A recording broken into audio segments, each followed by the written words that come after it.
Bonjour chères auditrices et chers auditeurs.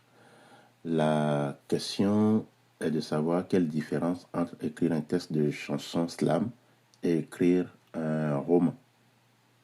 Merci pour cette question. Je commencerai par vous dire qu'on croit souvent que c'est la même chose. Après tout, dira-t-on, dans les deux cas, on écrit. Mais en réalité, écrire un texte de slam ou de chanson et écrire un roman, c'est un peu comme faire traverser une rivière à quelqu'un ou lui faire traverser un continent. Dans une chanson, dans un slam, chaque mot coûte cher. Il faut aller vite, il faut frapper juste. Une phrase doit pouvoir faire le travail de 3 pages. Le texte est parfois porté par la voix, par le souffle, par le rythme. Moi, dans mon cas, quand je slame, je peux me permettre de laisser un silence parler à ma place. Le public complète lui-même. Le roman, lui, attention, ne bénéficie pas de cette aide. Le lecteur est seul. Vous lui donnez une phrase et vous le laissez avec elle pendant parfois plusieurs heures. Il faut construire des paysages, des personnages, des odeurs, des souvenirs.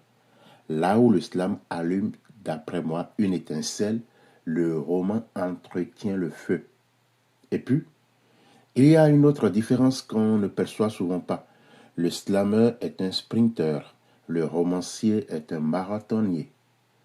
Sur scène, je peux voir immédiatement si une phrase touche le public parce que je le vois, le public en face de moi. Je vois les regards, j'entends les silences, je ressens les réactions.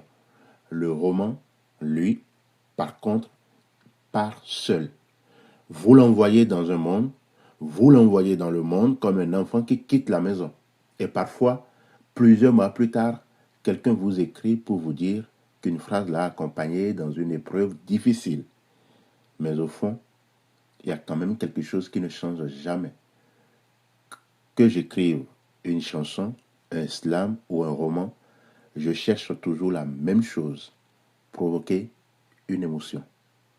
Parce qu'un texte que l'on admire est une chose, un texte dont on se souvient en est une autre. Et moi, dans mon cas, je préfère les textes dont on se souvient.